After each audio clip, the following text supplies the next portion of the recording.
What? Hi, I'm Jane. I'm a fiction writer and welcome to my channel. I created this channel to share a bit of my routine as a fiction writer with a full-time job.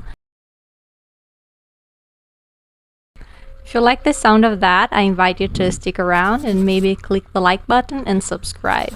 My morning routine consists of rolling out of bed and working in my PJs all day long. I have 4 cats that I absolutely love, but honestly, taking care of them is a lot. Who said that? One of them seems to think that the litter box is optional. The other one will only pee on those dog pee pads, which is great because he no longer pees on the floor. I have a remote job. I'm part of a trust and safety team. And even though I don't make my own schedule, I think having a remote job is perfect. It fits both my needs and personality. Not to mention, I get to work in an office with a bunch of cats.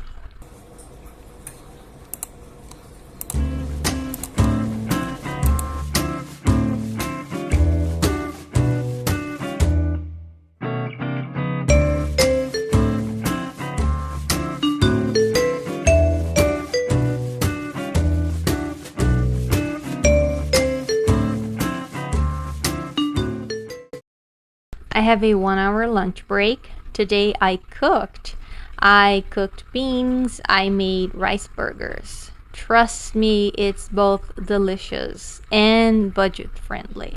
Really, I can make burgers out of anything. You give me a glass of water and I'll make you 5 burgers out of it.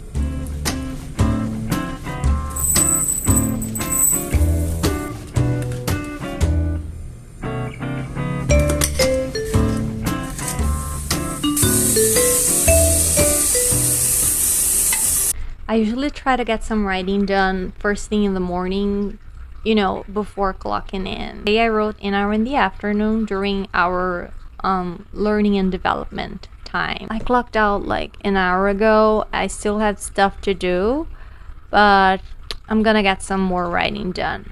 In my last video, I mentioned writing about things that either bother or scare me.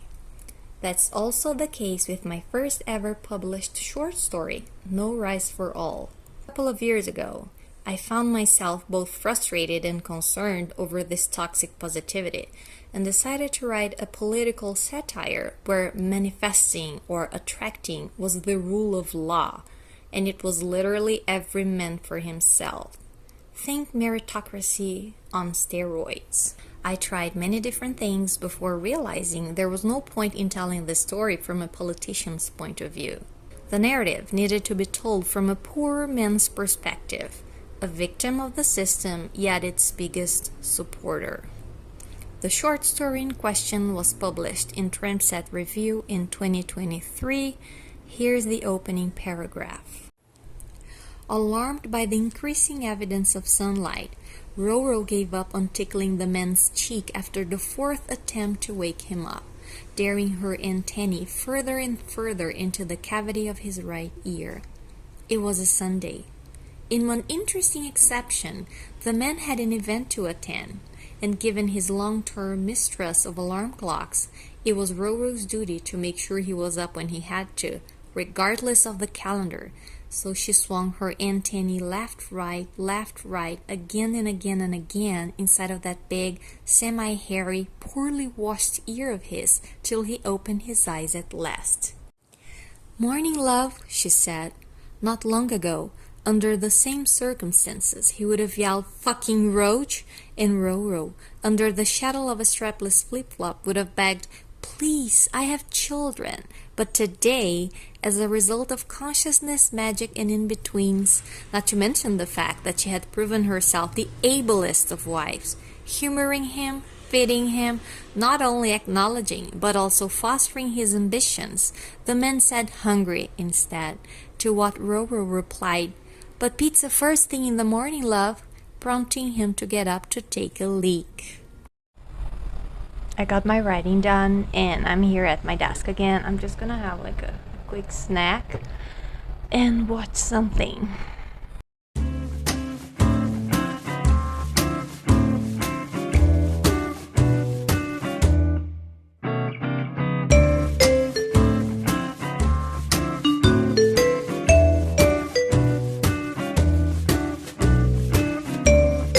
No, no, no.